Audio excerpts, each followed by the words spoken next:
अस्सलाम वालेकुम। कैफे 8 आज के लेक्चर का आगाज करते हैं। लेक्चर 88। अच्छा, आज आपका टेस्ट भी है, टर्म टेस्ट 2, ये याद है आपको? चलिए, तो टर्म टेस्ट 2 की वजह से फिर आज हमारी जो प्रैक्टिस क्लास है वो नहीं होगी, सिर्फ हमारी रेगुलर क्लास होगी ताकि आप टर्म टेस्ट 2 दे सके। और इसके साथ एक और गुड न्यूज है आपके लिए, आज आपकी कल क्लास होगी, इंशाल्लाह जरूर होगी, क्यों नहीं होगी? आज आपकी वॉल्यूम 2 की भी होम असाइनमेंट कोई नहीं है, सिर्फ वॉल्यूम 1 की होम असाइनमेंट। हाँ, नहीं, वॉल्यूम 1 की असाइनमेंट 2 तरह की है।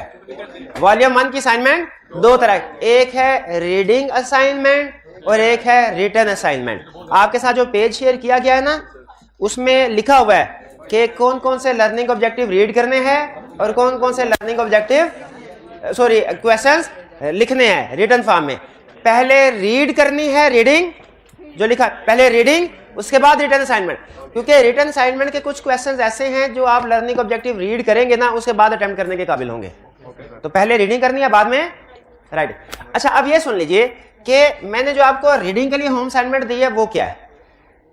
हमने अपने कुछ जब सब्सटेंटिव प्रोसीजर देखे ना, तो कुछ एरियाज ऐसे थे जो तकरीबन एक दूसरे का रेसिप्रोकल थे, कुछ एरियाज ऐसे थे जो तकरीबन एग्जैक्टली नहीं, तकरीबन एक दूसरे का यानी प्रोसीजर तकरीबन एक जैसे थे। फॉर एग्जांपल डेटर्स और क्रेडिटर्स में दोनों की नेचर तकरीबन मिलती जुलती, सिवाय एक रिसीवेबल और पेबल, तो ये रेसिप्रोकल हो गए। एग्जैक्टली एक जैसे नहीं है, क्योंकि डेटर्स में हम प्रोविजनिंग के ऊपर ज्यादा फोकस कर रहे होते हैं, क्रेडिटर्स में कंप्लीटनेस के ऊपर ज्यादा फोकस कर रहे होते हैं। वो एक एसेट है, एक लायबिलिटी है। एग्जैक्टली एक जैसे, लेकिन प्रोसीजर्स के पॉइंट ऑफ व्यू से बहुत सी चीजें मिलती हैं। इसी तरह accrual and pre payments exactly एक जैसे नहीं है, लेकिन उनकी नेचर एक जैसी, प्रोसीजर बहुत से मिलते जुलते हैं। इसी तरह बैंक बैलेंस और लोन दोनों बैंक से होते लेते हैं, कंफर्मेशन लेटर दोनों में सेंड करेंगे, तो एग्जैक्टली एक जैसे नहीं है लेकिन मिलते जुलते हैं। तो हमने क्या किया कि इसी तरह सेल और परचेजेस, हालांकि वो आज नहीं, वो कल करवाना है, लेकिन समझा रहा हूं कि हमने बाकी के जो एरियाज है ना, ये बाकी के जो हमारे एरियाज रह गए हैं, ये हाईली इंपॉर्टेंट नहीं है, मॉडरेटली इंपॉर्टेंट है। तो इनमें रेसिप्रोकल हमने क्लास बनाई, रेसिप्रोकल एरिया मिलते जुलते एरियाज कौन से हैं। तो हमने कहा बजाय ये कि डुप्लीकेशन करें हम उनकी, हम इनमें से जो ज्यादा मुश्किल है वो क्लास में करवा देते हैं डिस्कस, और बाकी आपसे कहते हैं कि जी इसको रीड कर लो। चूंकि प्रोसीजर्स तकरीबन एक जैसे हैं, कुछ जगहों पे फर्क जरूर है, मैं बार बार कह रहा हूं कुछ जगहों पे फर्क जरूर, लेकिन ज्यादातर प्रोसीजर एक जैसे हैं। तो अगर आप क्लास वाले एरियाज को समझ लेते हैं तो घर जाके रीडिंग करके जो दूसरे एरियाज होंगे उनमें इंशाल्लाह ज्यादा प्रॉब्लम नहीं आएगी, और फिर उसके बाद आप दोनों के क्वेश्चंस अटेम्प्ट कर सकेंगे। तो आज के लेक्चर में ज़हन में रखिएगा, हम पढ़ेंगे एक तरह से 3 या 4 एरियाज, लेकिन आप इन 4 एरियाज को पढ़ने के बाद इस काबिल हो जाएंगे कि अगले 3 एरियाज की भी रीडिंग करें तो आपको फौरन समझ आ जाए। क्यों भला? क्योंकि प्रोसीजर डिफरेंट, कुछ प्रोसीजर डिफरेंट है, ज्यादातर प्रोसीजर सेम है।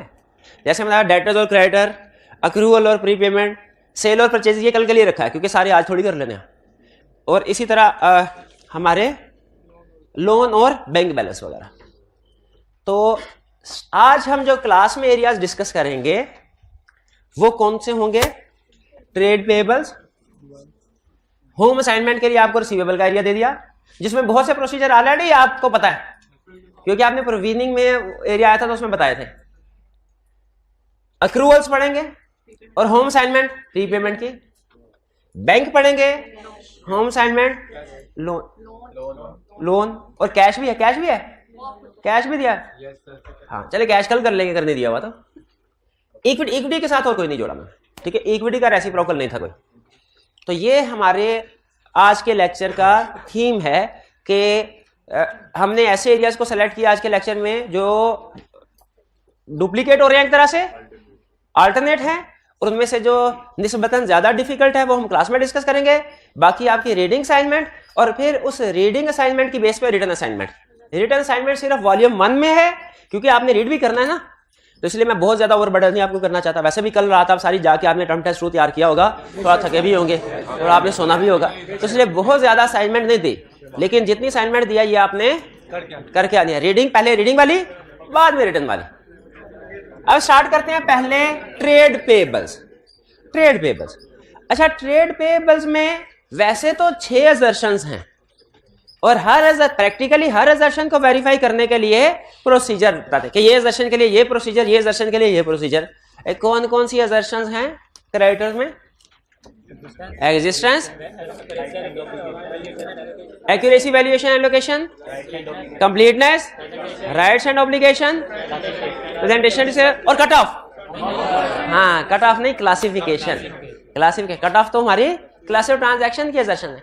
वैसे तो 6 असर्शन है, लेकिन आईकैप ने एक असर्शन के ऊपर खसूसी तवज्जो दी है और बाकी के असर्शन के प्रोसीजर इकट्ठे कर दिया।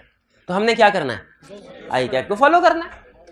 तो कंप्लीटनेस के लिए अलग से प्रोसीजर हैं और बाकी की असर्शंस के लिए, कंप्लीटनेस के लिए अलग से प्रोसीजर्स हैं और बाकी की असर्शंस के लिए अलग से procedures.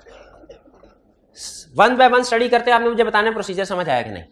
Obtain list and agree, client से लिस्ट ऑफ डेटर्स लीजिए और एग्री करें। ये भाई मुझे बताएंगे एग्री किस किस से करना है? फाइनेंशियल स्टेटमेंट से, जनरल लेजर से फेल, परचेज लेजर से भी, जो सब्सिडरी लेजर है उससे भी एग्री करना है। शाबाश, पहला प्रोसीजर क्लियर। चलिए, इससे वैसे ही पूछ रहा हूं, इससे कौन सी असर्शन वेरीफाई होती है? कंप्लीट। तो ये इधर भी आ सकता है, कंप्लीटनेस में भी आ सकता है, लेकिन इसमें चूंकि स्पेसिफिक प्रोसीजर लिखे हुए हैं तो इसे इधर हमने लिख दिया। Next, select sample from purchase ledger and perform circularisation. ये सर्कुलराइजेशन क्या है? सर्कुलराइजेशन क्या है? External confirm. यानी क्या कहना चाह रहा है कि जो लिस्ट ऑफ क्रेडिटर्स हैं उसमें सैंपल बेसिस पे कुछ क्रेडिटर को सेलेक्ट करो और कंफर्मेशन लेटर सेंड करो। और मेरा भाई मुझे बताएगा कि जब हम इन क्रेडिटर्स को सेलेक्ट कर रहे होंगे तो चैप्टर 14 में क्या सीखा था कि किन किन बैलेंसेस को सेलेक्ट करना है? बताइए, सीखा था ना चैप्टर 14 में? All items over a certain amount, फिर हाई रिस्क की आइटम्स, फिर रिमेनिंग में से सैंपल। तो बताइए, कहीं मेजर आइटम को सेलेक्ट करेंगे सर, कहें मेजर आइटम को सेलेक्ट करें, फिर कहें सर ऐसी आइटम को सेलेक्ट करेंगे जिनका नेगेटिव बैलेंस है, बोले, फिर कहेंगे सर ऐसी आइटम को सेलेक्ट करेंगे जो ओवरड्यू है, फिर ऐसी आइटम को सेलेक्ट करेंगे जिनमें मेजर फ्लक्चुएशंस है, पिछले साल की निस्बत बैलेंस बहुत ज्यादा हाई है या बहुत ज्यादा लो है। एक जूनियर भागा सीनियर के पास है, कहने लगा सर आप बिला वजह छोटी छोटी ट्रांजैक्शन में मुझसे काम करवा रहे हैं। पिछले साल एक क्रेडिटर था, उसका बैलेंस था 50 लाख, इस दफा उसका बैलेंस है 500 और आपने उसको भी कंफर्मेशन लेटर में इंक्लूड कर दिया। सही फैसला है कि गलत? सही फैसला है भाई। इतना मेजर क्रेडिटर था, इस साल बैलेंस ही लगता। एक तो ये होता है, हो सकता है उनके ट्रेड खत्म हो गई हो, सारे पैसे पे कर दिए हो। गुड न्यूज क्या हो सकती है कि क्रेडिटर ने सारे पैसे पे कर दिए, लेकिन बैड न्यूज क्या हो सकती है कि हो सकता है उसकी कोई परचेजिंग ना रिकॉर्ड नहीं की, क्रेडिटर को अंडरस्टैंड किया। तो याद आया, क्रेडिटर को सेलेक्ट करते हुए हमने कुछ चीजों को ध्यान में रखना है पार्टीज को कंफर्मेशन के लिए। याद है कि नहीं? ये स्किल कहां सीखी थी? 14 में। Examine subsequent payments to creditors. क्या कहना चाह रहा है ये भाई? क्या कहना चाह रहा है? अच्छा, मैं आपको ना 2 प्रोसीजर बताता हूं, आपने मुझे बताना है इसमें कहना क्या चाह रहा है। गौर से सुनिएगा, फिर ना कहिएगा सर समझ नहीं आई। गौर से पहले से कह रहा हूं क्योंकि ट्रिकी चीज पूछने जा रहा हूं। एक ही प्रोसीजर है, इसका मतलब मैं मतलब समझाने जा रहा हूं किसका? Examine subsequent payments to creditor का। 2 मतलब हैं, एक सही एक गलत। आपने सही सेलेक्ट करना है, गलत को रिजेक्ट करना है। पहला, इसका मतलब ये है ईयर एंड पे जो क्रेडिटर्स रिकॉर्ड हुए हैं उन क्रेडिटर्स का सैंपल सेलेक्ट करना है और देखना है ईयर एंड के बाद पेमेंट हुई कि नहीं। एक मतलब ये। फिर से सुन ले, इस प्रोसीजर का मतलब क्या है? Examine subsequent payments to creditor. इसके दो मतलब समझा, एक सही एक गलत। पहला, ईयर एंड पे जो क्रेडिटर्स हैं उनका सैंपल सेलेक्ट किया जो बैलेंस शीट में रिकॉर्ड हुए हैं और देखा ईयर एंड के बाद इनको पेमेंट हो गई है कि नहीं। एक ये। दूसरा क्या, ईयर एंड के बाद जो बड़ी बड़ी पेमेंट्स हुई हैं उनका सैंपल सेलेक्ट किया और देखा लिस्ट में वो क्रेडिटर शामिल था कि नहीं जिसको पेमेंट हुई है। कितने स्टूडेंट्स का ख्याल है पहले वाला सही है, कितनों का ख्याल है दूसरे वाला सही? अच्छा, प्रोसीजर वैसे दोनों ही सही हैं, ऑडिटर दोनों परफॉर्म करता है, लेकिन इस जगह पे इसका मतलब है पहले वाला प्रोसीजर, क्योंकि पहले वाला प्रोसीजर किसी और असर्शन को वेरीफाई कर रहा है, दूसरे वाला प्रोसीजर किसी और असर्शन को वेरीफाई। पहले वाला किसको कर रहा है? एग्जिस्टेंस को, और दूसरे वाला कंप्लीटनेस को। कंप्लीट, ये बिल्कुल ऐसा ही है जैसा इन्वेंट्री के केस में हमने एक प्रोसीजर था, लिस्ट में से जो रिकॉर्डेड इन्वेंट्री है उसमें से सैंपल सेलेक्ट करके देखा था फिजिकली मौजूद है कि नहीं। ये कौन सी दर्शन थी? एग्जिस्टेंस। और जब फिजिकली सैंपल उठा के लिस्ट में देखा था, कंप्लीटनेस। उसी तरह क्रेडिटर में जो रिकॉर्डेड क्रेडिटर्स हैं इनका सैंपल सेलेक्ट करके देखेंगे पेमेंट हुई कि नहीं, एग्जिस्टेंस। और जो पेमेंट हुई उनका सैंपल सेलेक्ट करके देखेंगे रिकॉर्ड हुआ कि नहीं, कंप्लीटनेस है। इसी तरह घर जाके आप फिर परेशान हो जाएंगे जब ट्रेड रिसीवेबल के सब्सटेंटिव प्रोसीजर देखेंगे, उसमें कहेंगे सर दो प्रोसीजर लिखे हैं, दोनों में मतलब समझ नहीं आ रहा। एक जगह पे प्रोसीजर क्या लिखा होगा? Select a sample of receivables from sale ledger and check whether subsequently cash have been received. एक ये प्रोसीजर होगा। और दूसरा प्रोसीजर क्या होगा? Check cash received subsequent to year end and check whether receivable is included in balance sheet date। है एक ही door, सिरे मुख्तलिफ है। एक सिरा से दूसरे सिरे की तरफ जाएं एग्जिस्टेंस की असर्शन, और दूसरे से पहले सिरे की तरफ आए कंप्लीटनेस की असर्शन। कुछ प्रोसीजर समझ आया? तो अब आप ये देखें, तो फिर मुझे बताइए इस वाले प्रोसीजर में और इस वाले प्रोसीजर में क्या फर्क है? लेफ्ट वाला कौन सा है? एग्जिस्टेंस के लिए, और राइट वाला तो क्रेडिटर में हम कौन सी दर्शन चेक करते हैं? दोनों। शाबाश। हालांकि ज्यादा हम कंप्लीटनेस की है तो इसलिए क्वेश्चन ज्यादा इसके पूछने का। तो एग्जाम में आप प्रोसीजर को एक्सप्लेन करते हुए आपने ध्यान रखना है कि कैसे एक्सप्लेन कर रहे हैं। एक सिरे से दूसरे सिरे की तरफ जा रहे हैं डोर के, या दूसरे से पहले की तरफ आ रहे हैं। क्लासिफिकेशन एंड प्रेजेंटेशन क्या कह रहा है? स्कैन लेजर और प्लस कट ऑफ भी। कट ऑफ कैसे इसमें? ये तो ट्रेड पेबल्स का एरिया है, कट ऑफ असर्शन नहीं कह रहे, कट ऑफ प्रोसीजर कह रहे हैं। और किसके ऊपर? क्यों भला? परचेज इंडायरेक्टली क्रेडिटर से रिलेट करते हैं। अगर परचेज का कट ऑफ सही तो मतलब क्रेडिटर्स भी ठीक है, सही क्लासिफाइड है, सही ईयर में क्लासिफाइड है। Review and investigate control. ये कंट्रोल अकाउंट क्या होता है? सेल्स लेजर का अपोजिट, परचेज लेजर का अपोजिट। कहता है जो डेटर्स का कंट्रोल अकाउंट है ना, सारे डेटर्स का, उसमें से देखो कोई अनयूजुअल एंट्रीज है। अनयूजुअल एंट्रीज क्या हो सकती है? पहला, ईयर एंड पे लार्ज क्रेडिट सेल, जो कि ईयर एंड के बाद रिवर्स हो गई है। अनयूजुअल एंट्री का मतलब क्या है? ईयर एंड पे लार्ज क्रेडिट एंट्रीज। एक मिसाल दे रहा हूं, जो ये ईयर एंड के बाद रिवर्स हो गई हो। ठीक है, तो अनयूजुअल एंट्रीज को इन्वेस्टिगेट करेंगे, क्यों? कि किसी न किसी फ्रॉड की इंडिकेशन है। नेक्स्ट, ये पढ़ा ना आपने, before and after year and. अच्छा, ये आफ्टर ईयर एंड के ट्रांजैक्शन क्यों देख रहे हैं? हम तो ईयर एंड तक का ऑडिट करते हैं ट्रांजैक्शन। ये कोई ये सब्सिक्वेंट इवेंट हो सकता है ना, जो एडजस्टिंग हो, सब्सिक्वेंट इवेंट हो सकता है, तो ईयर एंड के बाद भी देखेंगे। ये प्रोसीजर वैसे ज्यादा डेटर्स के लिए रेलिवेंट है, क्योंकि डेटर में तो फेक डेटर रिकॉर्ड करने का रिस्क होता है, क्रेडिटर में नॉर्मली नहीं होता। लेकिन चूंकि असर्शन सब में हमने चेक करनी है, तो प्रोसीजर यहां पे भी सेम है। यही प्रोसीजर आपको डेटर्स में भी मिलेगा जब घर जाके पढ़ेंगे। Review ageing report and investigate unusual difference. Ageing report को रिव्यू करें, और अगर उसमें कोई लॉन्ग स्टैंडिंग क्रेडिटर्स है ना, इन्वेस्टिगेट करें। इतना अरसा हो गया, 3 साल हो गए, 5 साल हो गए, पेमेंट क्यों नहीं की रे? क्रेडिटर को पेमेंट क्यों नहीं की? पैसे नहीं है, रिस्क बढ़ गया, गोइंग कंसर्न। हाँ, और 3 साल बाद रिक्लासिफाई भी करना पड़ सकता है अदर इनकम, तो रिस्क ऑफ मिस स्टेटमेंट है कि नहीं? Ageing report. वैसे एजिंग रिपोर्ट भी ज्यादा डेटर्स के लिए रेलिवेंट है, इन्वेंट्री के लिए, लेकिन चूंकि दर्शन तो हमने सारी डेटर्स की भी और क्रेडिट की भी वेरीफाई करनी है, तो यहां पे भी है। अब आते हैं उन प्रोसीजर की तरफ जो खास तौर पे क्रेडिटर्स के लिए अहम है, ट्रेड पेबल्स के लिए। पहला पेंडिंग जीआरएन। पेंडिंग जीआरएन क्या है? पहली एग्जांपल लीजिए, प्रोसीजर जी बात है। पेंडिंग जीआरएन क्या है? जीआरएन होता है good receipt note. Pending GRN है ऐसे जीआरएन है जिस गुड रिसीट जिसको रिकॉर्ड नहीं किया अभी। पेंडिंग जीआरएन का मतलब क्या है? ऐसा गुड रिसीट नोट जिसको भी काउंट्स में रिकॉर्ड नहीं किया। हालांकि आपने काउंटिंग में पढ़ा होगा purchases is recording at time of receipt, sale is recorded at time of dispatch, पढ़ा है ना?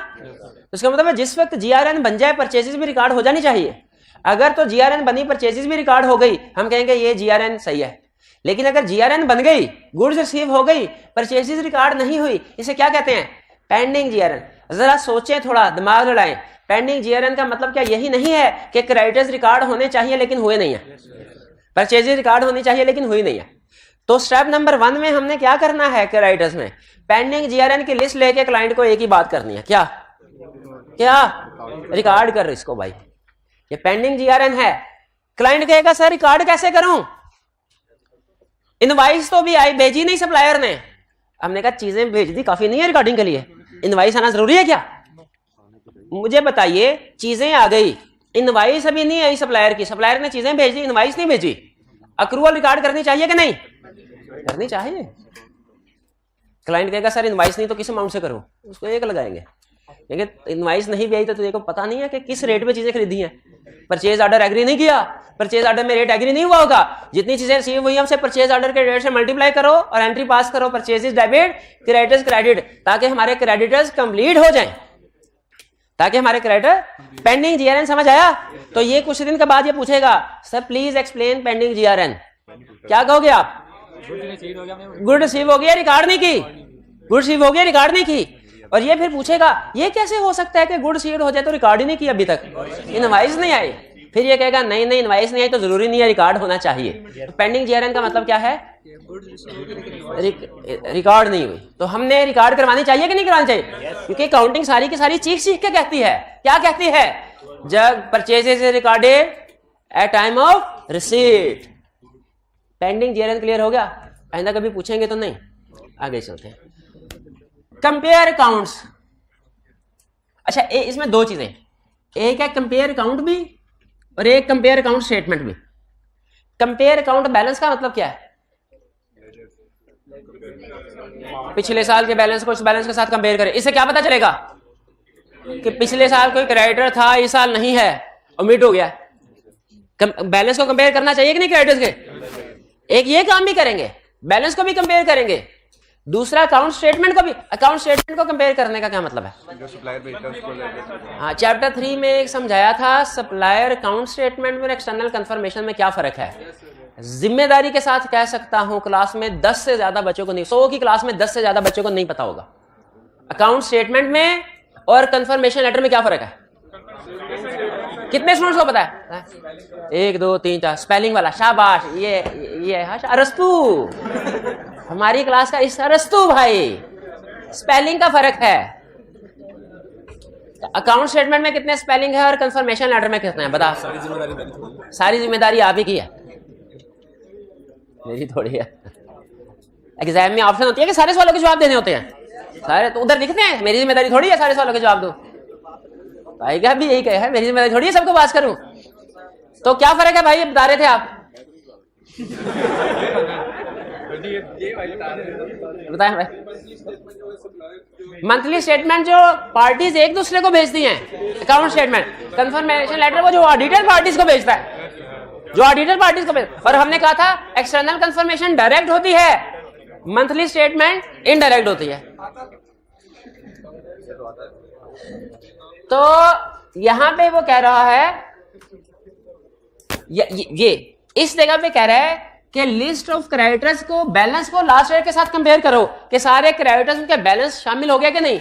और यहां पे अकाउंट स्टेटमेंट को क्या कह रहा है कि जो कस्टमर ने एक दूसरे को अकाउंट स्टेटमेंट भेजी हुई है उनको चेक करो बैलेंस मैच होते हैं कि नहीं, बैलेंस मैच होते हैं कि नहीं। भाई बात समझ आ रही है कि नहीं आ रही? अच्छा मुझे बताइए, एक है कंपेयर अकाउंट स्टेटमेंट, एक है कंपेयर अकाउंट बैलेंस। किसमें ऑडिटर खुद काम, कौन सा काम ऑडिटर खुद कर सकता है और किसमें क्लाइंट की जरूरत पड़ेगी? बैलेंस खुद कंपेयर कर सकता है। अकाउंट स्टेटमेंट क्लाइंट से क्या सर आप मुख्तलिफ महीनों की अकाउंट स्टेटमेंट दें, हम चेक करें कि जो दूसरी पार्टी बैलेंस आपको भिजवाती थी आपके रिकॉर्ड के भी बैलेंस सेम होता था कि नहीं? क्लियर? फिर कट ऑफ ऑन परचेजेस, ताकि अगर कुछ परचेजेस की हैं लेकिन रिकॉर्ड नहीं की वो पता चल जाए। कट ऑफ से पता चल जाएगा ना। कट ऑफ का पता है ना क्या प्रोसीजर होता है? ईयर एंड पे लास्ट सेल्स इनवाइस या परचेज इनवाइस या लास्ट गुड सीट नोट या गुड डिस्पैच नोट का नंबर चेक कर लेते हैं और इंश्योर करते हैं, चेक करते हैं कि इससे पहले वाली सारी ट्रांजैक्शन टी अकाउंट में रिकॉर्ड हो गई हो और इसके बाद वाली कोई यानी 31 दिसंबर को रात 11:59 पे जो लास्ट GRN और GDN होगा ना उसका नंबर नोट कर लेते हैं और क्लाइंट को कहते हैं खबरदार अभी हम जा रहे हैं, फाइनेंशियल स्टेटमेंट तुम 10-12 दिन के बाद भेजोगे, लेकिन खबरदार उस फाइनेंशियल स्टेटमेंट में जो सेल्स होगी ना वो इस अमाउंट के बाद, इस नंबर के बाद की कोई एंट्री नहीं आनी चाहिए टी अकाउंट में, वरना छोड़ेंगे नहीं, क्योंकि 31 दिसंबर को इसके अलावा इस नंबर तक की सेल्स हुई है। तो मजीद कोई ओवरस्टेट करने की कोशिश ना करना और परचेजेस को अंडरस्टेट करने की कोशिश ना करना। ये नंबर नोट करने का ये फायदा, बेसिकली कट ऑफ टेस्ट का मतलब होता है लास्ट डॉक्यूमेंट नंबर नोट करना बस, ताकि बाद में जब फाइनेंशियल स्टेटमेंट सामने आए तो हम कह सके कि ये इस नंबर तक की ट्रांजैक्शन हुई थी 31 दिसंबर को, इसके बाद वाली कोई ट्रांजैक्शन अकाउंट्स में नहीं आनी चाहिए और पहले वाली कोई रहनी नहीं चाहिए। तो ये कट ऑफ टेस्ट है। कट ऑफ टेस्ट से क्या पता चल जाएगा? परचेजेस सारी इस साल की सारी परचेजेस रिकॉर्ड हो गई हैं। जब परचेजेस सारी की सारी रिकॉर्ड हो गई है तो ऑटोमेटिकली ये भी पता चल जाएगा क्रेडिटर भी सारे के सारे रिकॉर्ड हो गए। Payables clear? चलिए इसको कर दिया टिक। एक दफा पढ़ने देख लें, अगर कोई ऐसा प्रोसीजर है जो आपको समझ में नहीं आया तो आगे चलने से पहले अभी पूछें। कट ऑफ का मतलब है लास्ट ट्रांजैक्शन नंबर या लास्ट डॉक्यूमेंट नंबर नोट करना। यानी परचेजेस के केस में लास्ट गुड रिसीट नोट करेंगे नंबर, सेल्स के केस में लास्ट गुड डिस्पैच नोट को नोट करेंगे। बिल्कुल बिल्कुल क्लाइंट से कहते हैं चेक करवा दो हमें, और हम देखते भी है, जैसे आप अगर कभी KFC जाए, मैकडोनल्ड जाए तो वो जो इनवाइस जनरेट करते हैं ना उसको वो नंबर लिखा होता है। आप 31 दिसंबर को जाके 11:59 पे जो आखिरी ऑर्डर होगा ना उनका जो सेल की होगी उसका नोट कर लेंगे और कहेंगे इस पर्ची के बाद की कोई भी जो इनवाइस है ना वो इस साल में नहीं आनी चाहिए, वो अगले साल में, और इससे पहले वाली सारी इस साल में आनी चाहिए। ये है कट ऑफ। लेकिन इसके लिए जरूरी होता है कि ईयर एंड पे ऑडिटर क्लाइंट की प्रेमिसेस में मौजूद हो और खुद नोट करे नंबर। क्लाइंट से ना कहे कि मैं अपने ऑफिस में बैठा हूं जो लास्ट ट्रांजैक्शन हुई है उसको नोट करवा दूं। क्लाइंट तो नॉर्मली फिर इस केस में लास्ट ट्रांजैक्शन उसमें 200-250 ऐड करके ना वो नंबर भेज देता होता है ताकि बाद वाली सेल्स को भी पिछले साल ऐड कर ले। पेबल टू, हाँ अगर कोई पेबल टू रिलेटेड पार्टी है वो अलग से डिस्क्लोज होगा। रिलेटेड पार्टीज को अलग से डिस्क्लोज करना होता है ना, तो क्रेडिटर में फर्स्ट कीजिए अगर कोई रिलेटेड पार्टी है तो उसको हमने अलग से डिस्क्लोज करना होगा। वो किस हेडिंग में आ जाएगा? वो डिस्क्लोजर में आता होता है प्रेजेंटेशन में, ठीक है, वो भी एक स्टेप देखेंगे। और रीडिंग कर लें अगर और कोई ऐसी चीज है। एक्सेप्शन आइडेंटिफाइड का मतलब कोई डिफरेंसेस आ जाए, एक्सेप्शन का मतलब डिफरेंस आ जाएगा। Next accruals. अक्रूवल्स में कौन कौन सी आइटम्स होंगी अक्रूवल में भला? सैलरीज, बिल्स, यूटिलिटी बिल्स वगैरह। रेंट नॉर्मली प्रीपेड होता है, ठीक, अच्छा चलिए इंटरेस्ट वगैरह, ठीक है। इसमें पेबल्स में आप अंदाजा लगा सकते हैं अक्रूवल्स में सबसे बड़ी अक्रूवल किस चीज की होगी? सैलरीज की। इसलिए अक्रूवल्स को उसने दो हिस्सों में क्लासिफाई किया है, वेजेस एंड सैलरीज की अक्रूवल अलग क्योंकि ये नॉर्मली एक हैवी अमाउंट होती है, और बाकी की अक्रूवल्स यानी बिल्स वगैरह जो होते हैं, बिजली पानी, बिजली गैस, टेलीफोन, ये बिल, ये अदर अक्रूवल्स अलग। तो अक्रूवल में उसने दो हिस्से किए हैं, सबसे बड़ी अक्रूवल सैलरीज एंड वेजेस की अलग और बाकी की जो पानी बिजली गैस के बिल है इनकी अक्रूवल अलग। अब वेजेस एंड सैलरीज की अक्रूवल को कैसे चेक, क्योंकि इसकी नेचर डिफरेंट है ना तो प्रोसीजर भी कुछ डिफरेंट है। Check amount is reasonable by comparing payments made after the year end and payroll expenses. कह रहा है जो क्लाइंट ने अक्रूवल रिकॉर्ड किया ना अक्रूवल इज इक्वल टू होनी चाहिए, payroll accrual is equal to salaries of last month. Agree करते हैं? थोड़ा सा इसमें वो जो डिडक्शन होती है ना, वो डिडक्शंस कर लेंगे, लोन वगैरह की डिडक्शन है, प्रोविडेंट फंड की डिडक्शन है, लेकिन जो अक्रूवल की अमाउंट होनी चाहिए वो कितनी होनी चाहिए? तकरीबन लास्ट मंथ की सैलरी, ना कम ना ज्यादा। हाँ, कुछ ऑर्गेनाइजेशन ऐसी होती है जो बहुत ही अच्छी होती हैं, रेयर है ये, जो अगले महीने की 5 तारीख की बजाय इसी महीने की 31 तारीख को सैलरी दे देते हैं। या यूरोपियन वेस्टर्न कंट्रीज में सम टाइम ऐसा होता है कि वीकली बेसिस के ऊपर सैलरी पे की जाती है। तो उस सिचुएशन में फिर जो हमारी अक्रूवल होगी ना, अगर तो हर महीने की लास्ट डे को सैलरी पे कर दी जाती है तो फिर अक्रूवल होगी नहीं, और अगर वीकली बेसिस में सैलरी पे की जाती है तो अक्रूवल होगी लास्ट वीक की सैलरी। तो कह रहा है यही देखो, पेरोल एक्सपेंस के साथ कंपेयर करो कि आखिरी महीने का जो पेरोल एक्सपेंस है वही उतनी ही अक्रूवल है तकरीबन। ऐसे है ना, एंट्री यही पड़ी होगी ना, payroll expense debit, accrued payroll credit. और फिर देखो ईयर एंड के बाद इसकी पेमेंट हो भी गई कि नहीं। ये तो हम हर पेएबल के केस में करते हैं, हर पेएबल और रिसीवेबल के केस में हम चेक करते हैं ईयर एंड के बाद इसकी पेमेंट और कलेक्शन हुई कि नहीं। तो पेएबल में, बल्कि इधर अदर पेएबल में भी आपको ये नजर आएगा, ये क्या, select subsequent payment and check. ठीक है, तो इसमें क्या देख रहे हैं हम कि जो अक्रूवल हुई, रिकॉर्ड हुई है, ईयर एंड के बाद पेमेंट होगी कि नहीं। और इसमें क्या देख रहे हैं कि पेरोल एक्सपेंस के साथ रिकंसाइल करती है अक्रूवल। फिर चेक ऑल रिलेटेड या एडिशनल आइटम्स आर अक्रूड। बाज़ औक़ात सिर्फ सैलरीज नहीं, कुछ और आइटम्स भी अक्रू करनी होती हैं, जैसे बोनसेस वगैरह, ओवर टाइम वगैरह, या एम्प्लॉयर कंट्रीब्यूशन, प्रोविडेंट फंड में एम्प्लॉयर की तरफ से भी कंट्रीब्यूशन, इन सब की अक्रूवल भी रिकॉर्ड होनी चाहिए। Unpaid wages, overtime, bonuses, employers contribution.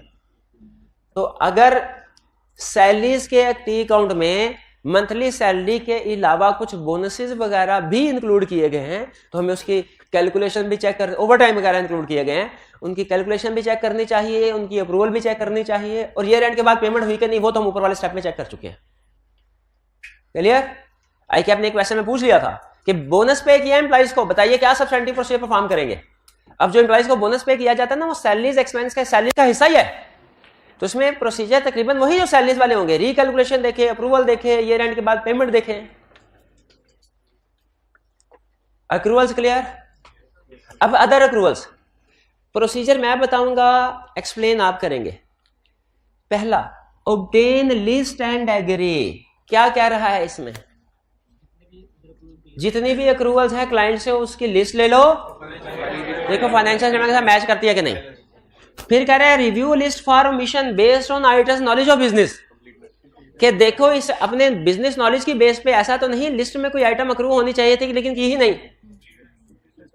Complete, बिल्कुल है कंप्लीटनेस की सेक्शन, लेकिन प्रोसीजर समझ आ गया। अच्छा, एक और है कि इसको पिछले साल के साथ कंपेयर करो, इसको पिछले साल के साथ कंपेयर करो। ये दोनों प्रोसीजर डिफरेंट है। ऑडिटर का ये देखना कि अपनी अंडरस्टैंडिंग की बेस पे कोई मिट तो नहीं हुआ, ये लगा प्रोसीजर है। और पिछले साल के साथ कंपेयर करना कि पिछले साल कौन कौन सी आइटम्स थी और उनकी अमाउंट क्या थी। अगर इस साल सैलरी अक्रू की ही नहीं, वो भी गलत है, और अगर अक्रू की लेकिन कम की तो हम उनसे कहेंगे वो भी गलत है भाई, क्यों इस बात बल्कि सैलरी थोड़ी सी ज्यादा अक्रू होनी चाहिए क्योंकि हर साल इंक्रीमेंट लगता है तो बैलेंस थोड़ा बढ़ता है, ये कम क्यों होगी। Procedure clear? हाँ, अब अच्छा, अब ये दो मुझे समझ नहीं आ रहे। एक कह रहा है अक्रूवल का सैंपल सेलेक्ट करो और इसे सपोर्टिंग डॉक्यूमेंट के साथ चेक करो। देखिए, हर प्री पेमेंट या अक्रूवल की कोई ना कोई सपोर्टिंग डॉक्यूमेंट होगी। जैसे इंश्योरेंस प्रीपेड है, इसकी सपोर्टिंग डॉक्यूमेंट इंश्योरेंस एग्रीमेंट, ठीक है। इसी तरह रेंट की रेंट एग्रीमेंट। अक्रूवल में जैसे बिजली का बिल अक्रू किया, इसकी सपोर्टिंग डॉक्यूमेंट क्या होगी? बिजली का बिल। तो देखो जितना उस महीने का बिजली का बिल है उतनी ही अक्रूवल रिकॉर्ड की है। ये तो नहीं बिल की अमाउंट डिफरेंट है, अक्रूवल की अमाउंट डिफरेंट है। अच्छा, लेकिन सपोर्टिंग डॉक्यूमेंट वाली बात समझ आ गई, लेकिन मुझे ये बात समझ नहीं आ रही, एक प्रोसीजर डुप्लीकेट हो रहा है। यहां पे कह रहे हैं select subsequent payment and check. ये रेंट के बाद जो अक्रूवल्स की पेमेंट हुई है ना, उनका सैंपल सेलेक्ट करो और देखो ये रेंट पे अक्रूवल रिकॉर्ड हुई है कि नहीं, चेक करो। कौन सा प्रोसीजर? ये रेंट के बाद पेमेंट को सेलेक्ट करना और देखना ये रेंट पे अक्रूवल रिकॉर्ड हुई है कि नहीं। कंप्लीटनेस एग्जिस्टेंस नहीं है, कंप्लीटनेस है ना ये। और ये चेक करना कि अक्रूवल का सैंपल सेलेक्ट किसका, पेमेंट का नहीं किया, पेमेंट का सैंपल सेलेक्ट किसका किया, और फिर चेक किया कि सब्सिक्वेंटली पेमेंट हुई है कि नहीं। एग्जिस्टेंस। दोनों प्रोसीजर परफॉर्म होने चाहिए कि कोई एक, दोनों किए। और एंड में क्या कह रहा है, relate with other areas. Rent prepaid rent को रेंट एक्सपेंस के साथ रिलेट करो कि इसकी एडजस्टिंग एंट्री उधर पास हो गई कि नहीं। सैलरी अक्रूवल को सैलरीज एक्सपेंस के साथ, इलेक्ट्रिसिटी अक्रूवल को इलेक्ट्रिसिटी एक्सपेंस के, क्योंकि जो अक्रूवल की एंट्री पड़ती है ना, electricity expense debit, electricity outstanding, electricity payable credit. तो इसका मतलब है जो पेबल है वो मेन एरिया से रिलेट कर रहा है, हमने देखना उस एरिया में उसकी एडजस्टमेंट शो हो रही है कि नहीं हो रही। रिलेट का मतलब यही है ना, जैसे प्रोविजन फॉर बैड डेट को डेटर के साथ रिलेट किया, डेप्रिसिएशन को फिक्स एसेट के साथ रिलेट किया, इंटरेस्ट को लोन के साथ रिलेट किया, उसी तरीके से आउटस्टैंडिंग सैलरीज को हमने सैलरी एक्सपेंस के साथ रिलेट करना है, प्रीपेड रेंट को रेंट एक्सपेंस के साथ रिलेट करना है, प्रीपेड इंश्योरेंस को इंश्योरेंस के साथ एक्सपेंस के साथ रिलेट करना है। Relate with other area clear? कौन अब अगला एरिया? अच्छा, अब एक दफा फिर पढ़ने बुक में से, और अगर कोई एक भी प्रोसीजर ऐसा है जो समझ नहीं आया तो पूछ ले।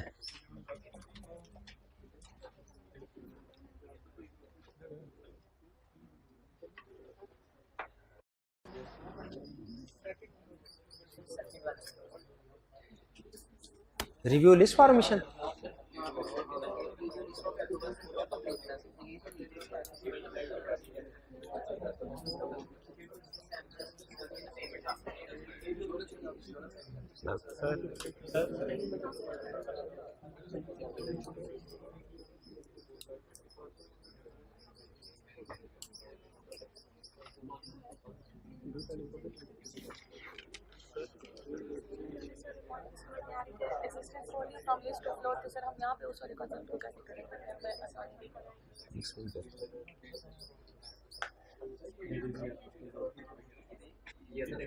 जी रीडिंग कर लिया आपने? अच्छा, एक क्वेश्चन स्टूडेंट ने पूछना है कि जो सेकंड प्रोसीजर बुक में लिखा है उसमें क्या लिखा हुआ है? Review list for possible omission.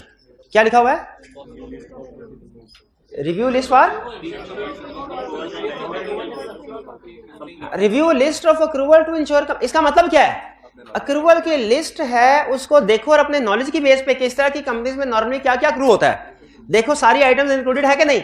ये अलग स्टेप है, ये अलग प्रोसीजर है, और ये वाला अलग प्रोसीजर है कि पेमेंट का सैंपल सेलेक्ट करके देखा ये रेंट पे अक्रूवल रिकॉर्ड हुई है कि नहीं, ये अलग है। दूसरे वाले में हम पेमेंट्स की बेस पे देख रहे हैं कि अक्रूवल की लिस्ट कंप्लीट है कि नहीं, और ऊपर वाले में हम ऑडिटर अपने नॉलेज अपने एक्सपीरियंस की बेस पे देख रहा है कि इस तरह की कंपनी में, इस तरह की इंडस्ट्री में जिस तरह की अक्रूवल्स होती हैं सारी अक्रूवल शामिल है कि नहीं। ठीक है। अच्छा, एक स्टूडेंट ने और क्वेश्चन पूछा, उसने कहा सर ये बता दीजिए कि जो हमने फिजिकल वेरिफिकेशन में लिस्ट टू फ्लोर और फ्लोर टू लिस्ट पढ़ा था वो कैसे यहां पे लिंक हो रहा है। तो इस लिस्ट में से मुझे बताइए वो लिस्ट टू फ्लोर वाला कौन सा प्रोसीजर है जो इन्वेंट्री में लिस्ट टू फ्लोर पढ़ा था। लिस्ट टू फ्लोर का मतलब क्या होता है? रिकॉर्डेड अमाउंट को सेलेक्ट करना और देखना फिजिकली मौजूद है कि नहीं, एग्जिस्टेंस। यहां पे कौन सा वाला है? Second last. और फ्लोर टू लिस्ट वाला कौन सा है? क्लियर हो गया, लिंक हो गया आप जी। और कोई क्वेश्चन? अब चलते हैं इक्विटी की तरफ। अच्छा, पहली चीज तो ये ध्यान में रख ले, equity is equal to share capital plus reserve. Equity is equal to share capital plus reserve. ये ना हो एग्जाम में पूछे शेयर कैपिटल के प्रोसीजर आप इक्विटी के लिख दे, एग्जाम में लिखे इक्विटी, पूछे इक्विटी के प्रोसीजर आप सिर्फ रिजर्व के लिख दे, ऐसा नहीं होना चाहिए। तो equity is equal to share capital plus reserve, ये तो अकाउंटिंग में पढ़ा हुआ ना। इसका मतलब है जब हमसे कहेगा इक्विटी के प्रोसीजर लिखो, हमने शेयर कैपिटल के लिखने होंगे और किसके? रिजर्व के प्रोसीजर लिखने होंगे। अब यहां पे जिस स्टूडेंट ने कैफ 7 पढ़ा हुआ है उसके लिए तो प्रोसीजर बहुत आसान हो गए, वो तो कहेगा सर पढ़े हुए हैं बस अगला लर्निंग ऑब्जेक्टिव पढ़ाएं। लेकिन जिसने क्या, एक स्टूडेंट भी अगर ऐसा है जिसने कैफ 7 नहीं पढ़ा, पास होना ना होना अलग बात है, पढ़ने की बात कर रहा हूं, नहीं पढ़ा तो बताइए। क्लास में कोई एक स्टूडेंट भी है ऐसा जिसने कैफ 7 नहीं पढ़ा? सीला नहीं पढ़ा हुआ? 3-4 स्टूडेंट्स, 4 चलें, अब पढ़ाना तो पड़ेगा। तो एक है शेयर कैपिटल, एक है रिजर्व। लॉ हमें ये कहता है कि जब कभी शेयर कैपिटल इशू करना है, इसके लिए आपको रेगुलेटरी रिक्वायरमेंट्स पूरी करनी पड़ेंगी, रेगुलेटर से अप्रूवल लेनी पड़ती है, प्रॉस्पेक्टस बनाना पड़ता है, फिर उसके बाद समटाइम हम शेयर इशू करते हैं डिस्काउंट पे, समटाइम शेयर इशू करते हैं प्रीमियम पे, ठीक है, समटाइम्स एट पार इशू करते हैं शेयर्स, और इसी तरह डिविडेंड। अच्छा मुझे बताइए डिविडेंड का के प्रोसीजर्स शेयर कैपिटल वाले सेक्शन में आएंगे कि रिजर्व वाले सेक्शन? और रिजर्व वाले डिविडेंड रिजर्व में से पे किया जाता है, तो वो डिविडेंड रिजर्व वाले में से आएगा। अच्छा आप देखिए क्या कह रहा है, कह रहा है शेयर कैपिटल है, इक्विटी के प्रोसीजर दो हिस्सों में क्लासिफाई किए, शेयर कैपिटल अलहदा, रिजर्व अलहदा। शेयर कैपिटल में सबसे पहले कह रहा है पहले तो अच्छा दो तरह का शेयर कैपिटल होता है, एक ऑथोराइज्ड, इशूड। ऑथोराइज्ड वो होता है जो मेमोरेंडम में रजिस्ट्रार से रजिस्टर करवाया होता है टोटल, इशूड वो जो उसमें से इशू किया। कहता है एक गलती कभी ना करना, ऑथोराइज शेयर कैपिटल को बैलेंस शीट में तलाश ना करना, इशूड को करना। तो ऑथोराइज शेयर कैपिटल को हम मैच करते हैं मेमोरेंडम ऑफ एसोसिएशन के साथ, और इशूड शेयर कैपिटल को रजिस्टर ऑफ शेयर होल्डर के साथ मैच करते हैं। इशूड शेयर है कैपिटल को रजिस्टर। अच्छा अगर तो वो कहे ना कि ड्यूरिंग द ईयर कोई शेयर कैपिटल इशू नहीं किया, जो ओपनिंग था वही क्लोजिंग है, हम कहेंगे ठीक है मेमोरेंडम के साथ मैच कर दिया ऑथोराइज शेयर कैपिटल को और इशूड शेयर कैपिटल को, कहानी खत्म। लेकिन अगर उसने क्वेश्चन में कह दिया during the year issued share capital issue, एक क्वेश्चन में उसने कहा था कि ड्यूरिंग द ईयर 10 रुपए फेस वैल्यू के शेयर्स 12 रुपए के लिहाज से इशू किए गए हैं 1 मिलियन शेयर्स, तो इस लाइन की वजह से हमें क्या समझ आई, किस किस के प्रोसीजर लिखने हैं, शेयर कैपिटल के भी जो इशूड और रिजर्व के लिखने के नहीं, क्योंकि रिजर्व भी आ रहा है 2 रुपए के लिहाज से।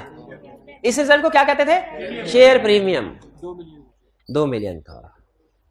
तो अभी शेयर कैपिटल इशू हुआ है, इसके प्रोसीजर क्या परफॉर्म होंगे, सबसे पहले हम इंस्पेक्ट करेंगे मिनट्स ऑफ मीटिंग, किस लिए, ऑथोराइज डायरेक्टर्स ने अप्रूवल दिया कि नहीं दी, जितना इशू किया भी अप्रूवल होनी चाहिए ना।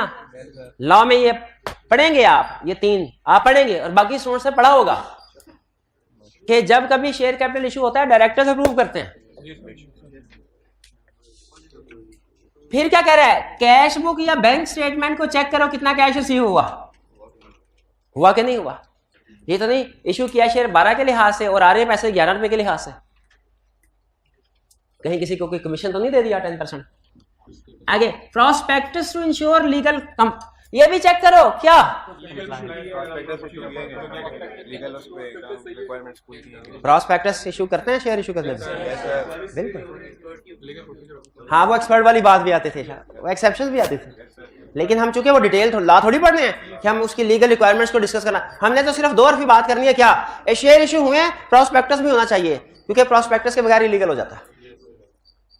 रिकैलकुलेट प्रीमियम और डिस्काउंट ऑन इशू, सही रिकॉर्ड किया कि नहीं किया, क्योंकि अगर हमने 10 रुपए फेस वैल्यू का शेयर 12 रुपए में इशू करें ना, तो एंट्री होगी कैश डेबिट 12 रुपए से, शेयर कैपिटल क्रेडिट 12 रुपए से, 10 तो 2 किधर जाएगा, प्रीमियम में। शाबाश, अकाउंटिंग कमजोर है, इसीलिए तो ऑडिट पढ़ाता हूं, वरना अकाउंटिंग ना पढ़ा देता। और जब डिस्काउंट में शेयर इशू करेंगे तो एंट्री करेंगे कैश डेबिट 8 रुपए से, शेयर कैपिटल क्रेडिट 8 रुपए से।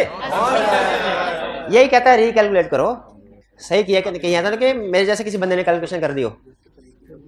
शेयर कैपिटल इशू किया, क्लियर हो गया, अप्रूवल, लीगल रिक्वायरमेंट्स की कंप्लायंस, कैश आ गया कि नहीं आ गया, पूरा आया कि नहीं आया, कैलकुलेट करना, रिकॉर्डिंग ठीक हुई कि नहीं। अब रिजर्व, अच्छा रिजर्व कितनी किस्म के होते हैं, हाँ अब आपको बहुत ज्यादा, वो statement of change in equity बनती है ना, उस पर सारी लिस्ट आती है, general reserve, capital reserve, revaluation reserve, specific reserve, general reserve, all other reserve, जितने भी रिजर्व है क्लाइंट से लिस्ट ले लेंगे, obtain list and agree. Obtain list and agree का मतलब क्या है, क्लाइंट से जितने भी रिजर्व की लिस्ट, अच्छा ये ना रिजर्व को वेरीफाई करने के लिए अगर आपके सामने, बल्कि इक्विटी को वेरीफाई करने के लिए वो statement of change in equity आपके सामने फॉर्मेट आ जाए ना, जैसे फिक्स एसेट को वेरीफाई करने के लिए फिक्स एसेट शेड्यूल का फॉर्मेट जेल में आता, तो ये आपके लिए वेरिफिकेशन बहुत आसान हो जाएगी। Statement of change in equity में एक एक आइटम को बता दें आप कैसे वेरीफाई करना। शेयर इशू को हम कर चुके हैं, क्लोजिंग बैलेंस ओपनिंग बैलेंस को कर चुके हैं, ये ओपनिंग क्लोजिंग बैलेंस के लिए था, ये during the year share issue है उसके लिए था। रिजर्व में ओपनिंग बैलेंस कैसे वेरीफाई करेंगे, लिस्ट ले लिया, क्लाइंट से एग्री कर लिया, ड्यूरिंग द ईयर जितनी भी मूवमेंट हुई है उसका भी शेड्यूल लिया। मूवमेंट का मतलब क्या होता है, ड्यूरिंग द ईयर जितना भी एड लेस हुआ, यानी शेड्यूल कह रहा ले लो, जैसे फिक्स एसेट का शेड्यूल लिया था। अब इसमें जैसे फिक्स एसेट में अगर आप नोट करें जितनी भी एडिशन हो उसकी भी अप्रूवल होती है, जितनी डिस्पोजल हो उसकी भी अप्रूवल होती है, तो यहां पे रिजर्व में जितना रिजर्व ऐड हुआ उसकी अप्रूवल होती है कि नहीं, और जो रिजर्व यूटिलाइज हो गया, अब रिजर्व यूटिलाइज हो सकता है। अच्छा मुझे याद आ रहा है मैं जब स्टूडेंट था ना तो इस तरह की कोई बात होती थी कि जो एक रिजर्व होता था कि कैपिटल, वो किसी खास मकसद के लिए यूज हो सकता है, डिविडेंड के लिए नहीं हो सकता, और एक होता था जनरल जो डिविडेंड के लिए हो सकता है। तो हमने ये देखना है कि जो भी डिविडेंड ऐड हुआ प्रॉफिट से, आते प्रॉफिट से हैं, जाते कोई डिविडेंड में है, कोई मेरा हाल है बोनस शेयर इशू करने में यूज होते हैं वगैरह वगैरह। यूटिलाइजेशन के ऊपर भी लीगल रिक्वायरमेंट्स हैं, अभी हमारे सिलेबस में नहीं है शायद, लेकिन ये तो आपको पता है ना कि हर रिजर्व डिविडेंड के तौर पे नहीं डिस्ट्रीब्यूट कर सकते, कुछ रिजर्व कर सकते हैं कुछ नहीं कर सकते। तो हमने देखना है जितने भी रिजर्व ऐड हुए, जितने भी रिजर्व यूटिलाइज किए गए, उनकी प्रॉपर अप्रूवल है कि नहीं, और वो जो लॉ रिक्वायर कर रहा है कि इस पर्पज के लिए इस्तेमाल होगा उसी पर्पज के लिए यूज हो रहा है कि नहीं। ये तो नहीं कि surplus on revaluation of fix assets dividend में पे कर दिया। तो कह रहा है लिस्ट लो, फाइनेंशियल स्टेटमेंट के साथ एग्री करो, फिर ओपनिंग क्लोजिंग बैलेंस के अलावा जो during the year add less हुआ है उसका भी शेड्यूल लो, और देखा जो during the year add less हुआ है उसको प्रॉपर्ली अप्रूव किया गया कि नहीं, ये ऑथराइजेशन ऑफ ऑल मूवमेंट। और फिर के रिजर्व को सेपरेटली क्लासिफाई किया गया हो, किसमें, रेवेन्यू और कैपिटल रिजर्व में। और check legal compliance of use, ये समझाएं आप, ये समझाए तो मानूं आपको क्या है इसका मतलब। Check legal compliance of use, इसका मतलब क्या है कि जो रिजर्व यूज किया गया है ना, जो उसका पर्पस है उसी के लिए, जैसे कैपिटल रिजर्व है उसके अपने कुछ पर्पस है। वो मुझे याद है एक लिस्ट होती थी हमारी वो C5 में, एक होता था उसमें कहता था बोनस शेयर इशू करने के लिए, एक होता था हाँ शेयर प्रीमियम को इस्तेमाल करते हैं बोनस शेयर इशू करने, फिर था discount on issue of shares को एडजस्ट करने के लिए यूज होता था, और एक दो और भी होते थे चीजें भूल गई हाँ रिटेंडर। तो ये हो गया रिजर्व। अच्छा रिजर्व में सबसे अहम मूवमेंट कौन सी है, जैसे शेयर्स में आपने कहा सबसे अहम मूवमेंट है शेयर, तो रिजर्व में सब डिविडेंड। अब डिविडेंड में आपने लॉ में जो कुछ पढ़ा था सारा छाप दे कि हम ये चेक करेंगे ऐसे हुआ हो, हम चेक करेंगे अगर इंटरिम डिविडेंड है तो डायरेक्टर्स की अप्रूवल, फाइनल है तो मेंबर्स की अप्रूवल हो, रिकैलकुलेट करेंगे डिविडेंड। मुझे बताइए एक कंपनी ने एक था ना एक कुछ इनके आते हैं ब्रोकर्स वगैरह, तो इनके ना एक दो ग्रुप मैंने लाइक किए हैं, तो उसमें ना एक मेरे जैसा लेकिन मैं ना देख के बस देख रहा होता कि वो किस तरीके से टर्म्स यूज क्या करते हैं, काम किस तरीके से होता है। एक नया शेयर होल्डर बड़ा हैरान हुआ, कहता मेरे साथ फ्रॉड हो गया, मेरे ब्रोकर ने फ्रॉड कर दिया, कंपनी ने डिविडेंड दिया था लेकिन मेरे अकाउंट में पैसे नहीं आए उसने।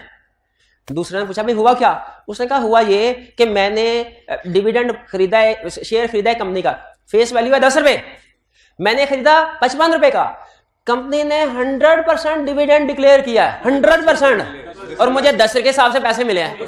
उसने एक लगाए, उसने कहा कंपनी अपनी बुक्स में शेयर की फेस वैल्यू रिकॉर्ड कर रही होती है, मार्केट वैल्यू रिकॉर्ड नहीं कर रही होती।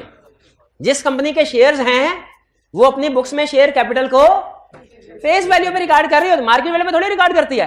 तो जो कंपनी ने 100% डिविडेंड डिक्लेयर किया इसको 10 के हिसाब से मिलना है, वो 55 के हिसाब से थोड़ी मिलना है। तो बस ठीक है, तो यहां पे कह रहा है रिकैलकुलेट कर लो, कहीं ऐसा तो नहीं कंपनी ने गलती से मार्केट वैल्यू पे डिविडेंड दे दिया हो। जैसे अब कॉम्प्लेक्स करते हैं केस स्टडी को, एक कंपनी है ऑथोराइज शेयर कैपिटल, ऐसे ना देखिए एक कंपनी है उसका शेयर कैपिटल है 100 शेयर्स हैं, उसने इश्यू किए 100 शेयर ऑफ ₹10 ईच, उसने इश्यू किए 60 shares at the rate of 20। मुझे बताइए जो डिविडेंड मिलेगा वो कितने शेयर पे किस हिसाब से मिलेगा? 60 शेयर्स पे एट द रेट ऑफ 10 के साथ। तो हमें जहां पे ये देखना है कि फेस वैल्यू ली गई हो, मार्केट वैल्यू ना ली गई हो, वहां पे ये भी देखना है कि इशूड शेयर्स पे कैलकुलेशन की टोटल में ना कर दी हो। ये ना हो डायरेक्टर्स ने टोटल पे डिविडेंड की कैलकुलेशन कर दी, इशूड के हिसाब से शेयर होल्डर्स को दे दिया, बाकी अपनी जेब में रख लिया, डिविडेंड पे किया जी, क्योंकि देखिए हमारा शेयर इतना था, तो डिविडेंड जब पे होगा इशूड शेयर, यही कैलकुलेशन चेक करनी है। इंश्योर पेमेंट किया, कहां से किया पेमेंट? डिस्ट्रीब्यूटेबल प्रॉफिट कौन सा होता है? Retained earning with in prescribe time. 10 days नहीं है, 15 दिन भी नहीं है, 10 वर्किंग डेज है ना। लॉ में ऐसे नहीं चलता, 10 लॉ में 10 डेज और 10 वर्किंग। एमसीक्यूज नहीं किया आपने? नहीं किए, उसमें था एक 10 डेज और 10 वर्किंग डेज का फर्क। After deduction of tax and dividend pay करना है तो टैक्स और ज़कात की डिडक्शन के बाद करना है। Ensure unclaimed dividend is appropriately counted for. Unclaimed dividend कहां शो होते हैं? कंपनी की करंट लायबिलिटी में, कि डिस्क्लोजर आता है? अच्छा, मुझे याद आया IAS 1 में एक क्वेश्चन हुआ करता था हमारा CFAP में, जिसमें कहता था कंपनी ने डिविडेंड डिक्लेयर कर दिया, डिक्लेयर कर दिया, तो बताइए ये लायबिलिटी के तौर पे रिकॉर्ड होगा कि सिर्फ डिस्क्लोजर देना है? ये रेंट के बाद डिविडेंड डिक्लेयर किया है,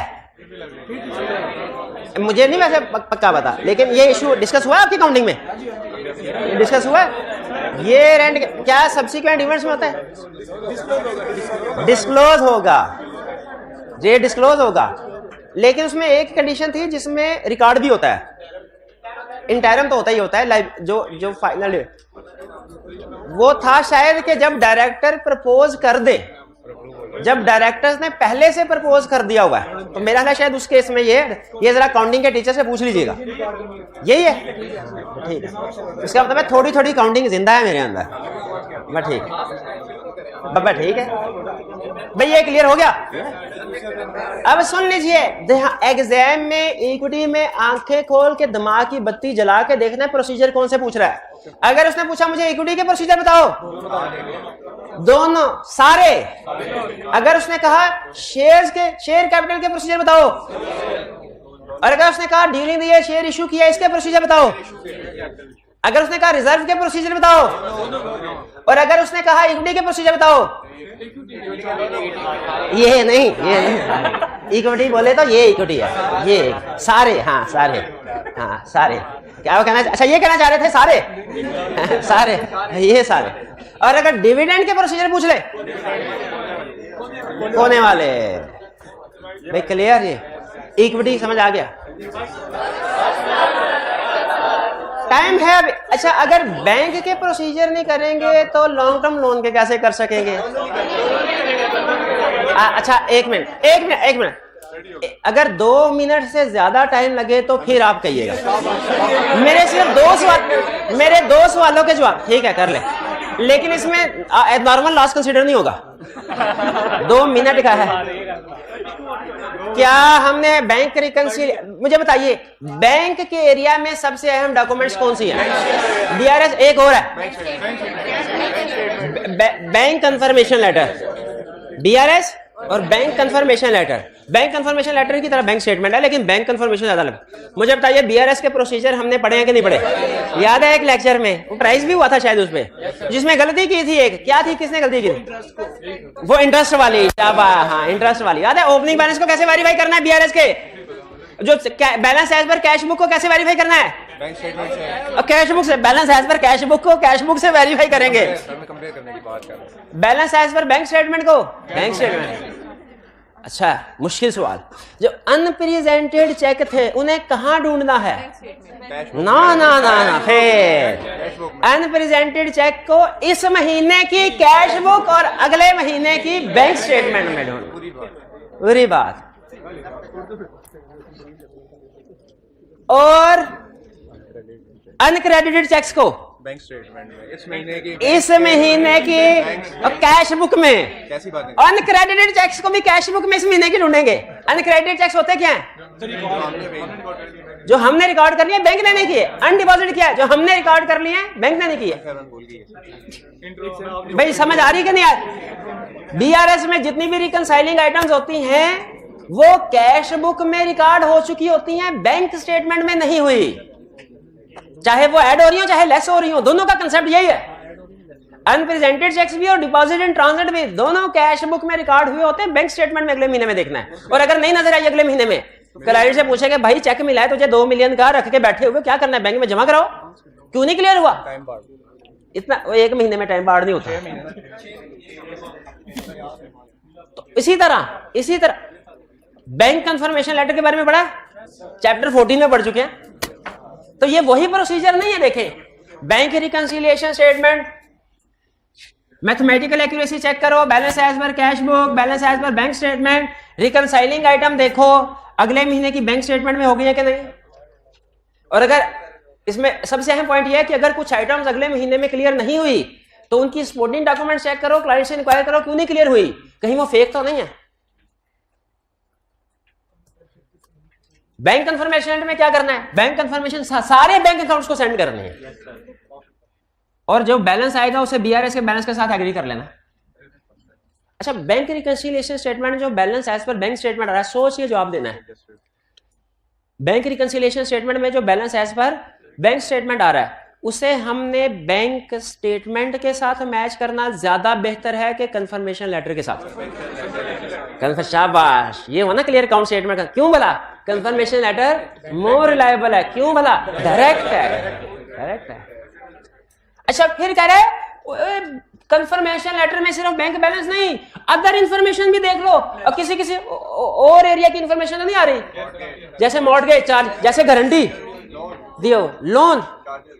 ये असल में ना, ये कंसेप्ट ये चैप्टर 14 का लास्ट लर्निंग ऑब्जेक्टिव है, अगर आपको याद हो तो।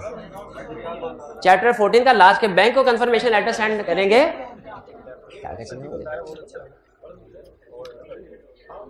भाई ये पहले से पढ़ा हुआ था, लेकिन चूंकि एक दफा आपकी नजर से गुजारना होता है ताकि आपको तसल्ली हो जाए बाकी पढ़ा कि नहीं पढ़ा, तो इसीलिए लिखा। क्लियर हो गया? तो आज आपको सबसे अहम चीज आज की, टर्म टेस्ट 2 के बाद, टर्म टेस्ट का कोई बात नहीं, असाइनमेंट लाजमी करके आनी है। जिसने आज की असाइनमेंट नहीं की ना, मुश्किल हो जाएगा फिर। हाँ, और आज की सेकंड क्लास नहीं है। क्यों भला नहीं है? आज आपका टर्म टेस्ट है, जुम्मा तो है ही, टर्म टेस्ट है। चलिए आज का लेक्चर खत्म करते हैं यहाँ पे हम। अल्लाह हाफिज।